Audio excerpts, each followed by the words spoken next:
Hello, it's Vaughan Schofield. This is Wrexham Property TV, the September edition.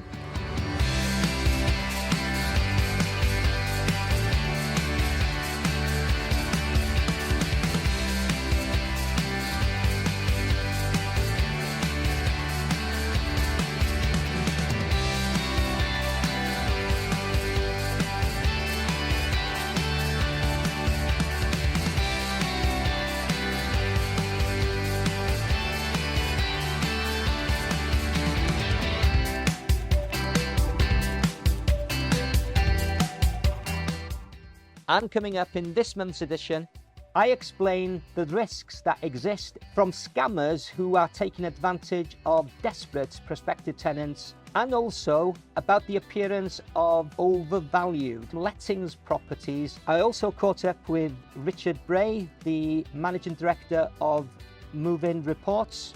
Olivia will talk you through the sales process and what actually goes on. Finally, the real value of high quality property marketing. Always trying to bring you current news of the Wrexham property market, and what's coming to my attention over the last 4 weeks or so are two things. The first bit is something I have seen before, but never as prevalent as it is now.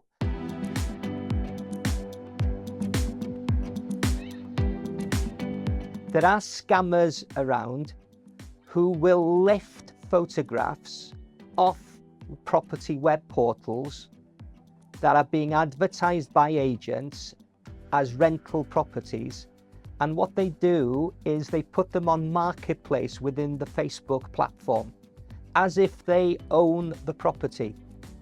We have had first-hand experience of a tenant who actually parted with £800 recently. This particular person saw a house in Wrexham that we in fact were advertising, but that wasn't shown on the advert on Marketplace. And this person was convinced by a crook that they were the owner, and if they transferred £800 to their bank account, that would reserve and ensure the house became theirs. No reputable agent will ask you to pay over the phone, because you will need to go through some proper reference and credit checks, and it's only after you've passed those and the fact that you've had it in writing that the landlord is accepting of you as a tenant would you be then assured of getting that house. I would ask anybody who knows of tenants or somebody who wants to become tenants, generally in Wrexham, to be very, very wary of this particular scam.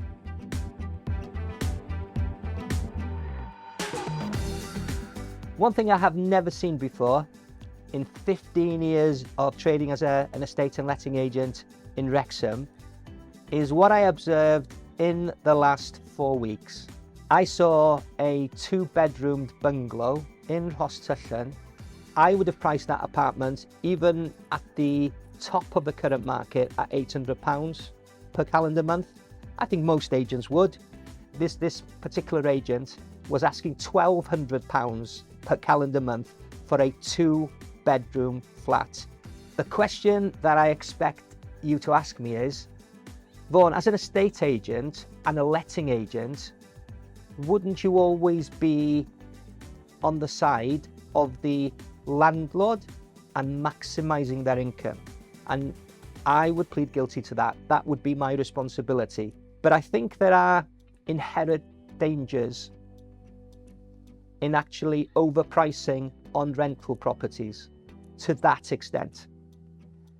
Now, in that particular case, the rent has already come down by £100, I noted. So immediately one of the dangers to the landlord is you're getting an extended period whereby that property's empty and not actually earning you any money. The second disadvantage, I believe, is it will inevitably put pressure on people financially to such an extent where I think there's a greater danger of them beginning either to sublet on a 1 to 2 or a 1 to 3 basis, thus making the whole tenancy legal. For you landlords out there, as much as you would want the top current market price, if ever you're tempted into looking at increasing the rent to above market price on the hope you might get it, I would counsel you to say, be careful, there are drawbacks, and those are two of the most prominent ones.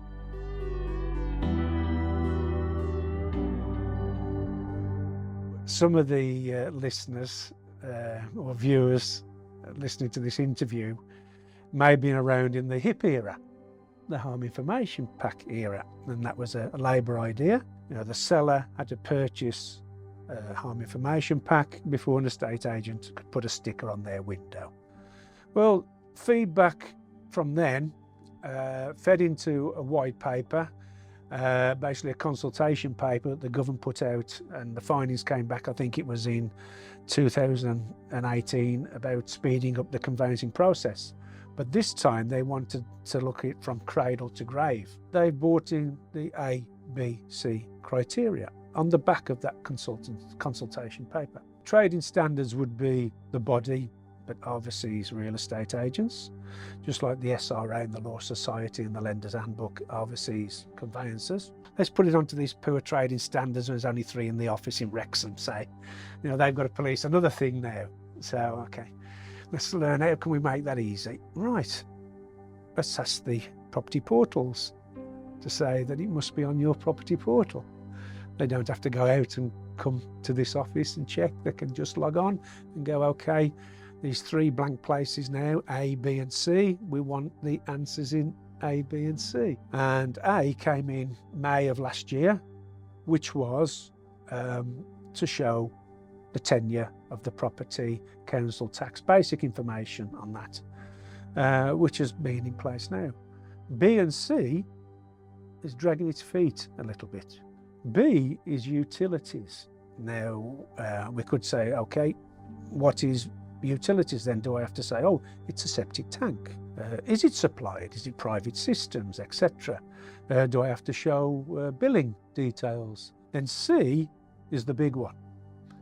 That's material information affecting the property. Now that would be covenants, easements, restrictive covenants.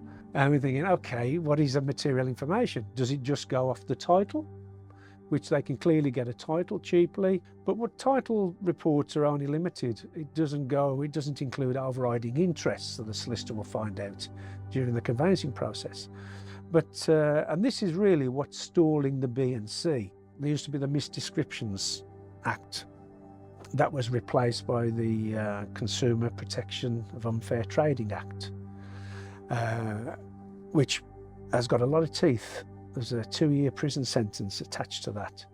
And that was amended, and it included property, and that brought even solicitors into that. So everybody has got to tell everything that they know about that property. And this is where the forms, the BASPI form, the Buying and Selling Property Information form, has been created in the 2 halves. One of the working groups, and I advise everybody to go on, it's a very good website, is the Home Buying and Selling Group.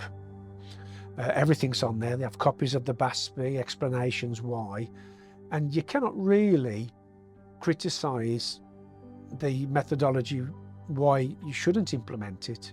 If we get everything done on A, on the property, and then the solicitors up front as well, and everybody signed up for the seller to move that forward, is that it's got to work. But the problem we've got now is who's paying for it all. That is the main problem.